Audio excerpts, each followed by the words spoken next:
नमस्कार, lead India के इस वीडियो में आपका बहुत बहुत स्वागत है। दोस्तों, आज के इस वीडियो में मैं आपको एक बहुत जल्दी और एक बहुत इंपॉर्टेंट टॉपिक के बारे में बताऊंगा कि डिवोर्स और जुडिशियल सेपरेशन में क्या फर्क है, कैसे उसको फाइल कर सकते हैं।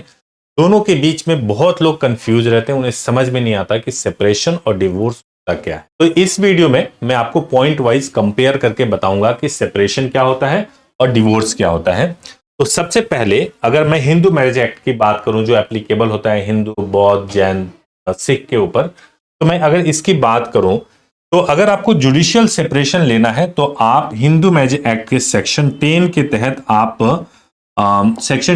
तहत आप एप्लीकेशन फाइल करते हैं फैमिली कोर्ट में। कभी भी फाइल कर सकते हैं, मैरिज के बाद कभी भी जुडिशियल सेपरेशन के लिए फाइल कर सकते हैं। जबकि अगर आपको डिवोर्स लेना है तो सेक्शन 13 के तहत आप हिंदू मैरिज एक्ट में फाइल करेंगे और 1 साल के बाद आप फाइल कर सकते हैं। दो चीजें देख लिया, आप सेपरेशन अंडर 10 कभी भी फाइल कर सकते हैं under section 10 of the HMA, और आपको डिवोर्स के लिए जाना होगा तो under section 13 of the HMA 1 year of the marriage के बाद ही आप डिवोर्स फाइल कर सकते हैं।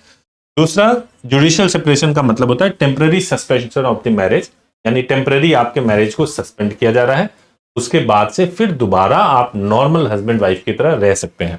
जबकि अगर डिवोर्स की बात करें तो ये permanent end of the marriage होता है, यानी कि आपकी मैरिज को पूरी तरह से समाप्त कर दी जाती है, ये डिवोर्स में होता है। जबकि अगर तीसरे पॉइंट की मैं बात करूं कि status of wife does not change, husband has to bear expenses of maintenance. अगर जुडिशियल सेपरेशन की बात करें तो दोनों हस्बैंड वाइफ ही होते हैं, हस्बैंड को पूरे खर्चे उठाने होते हैं उस केस में भी।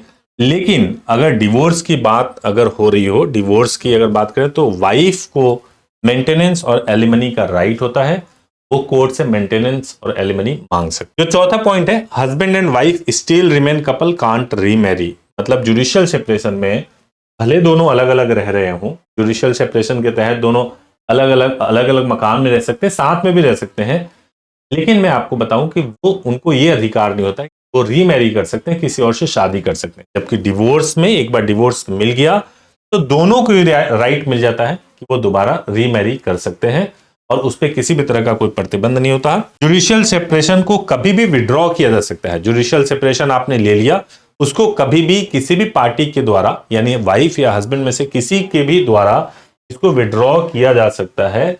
जबकि डिवोर्स में ऐसा नहीं हो सकता, डिवोर्स हो गया तो हो गया, मैरिज का एंड। तो ये एक डिफरेंस है जुडिशियल सेपरेशन और डिवोर्स के बीच में। उम्मीद है आपको ये टॉपिक ठीक होगा। Thank you so much for watching this.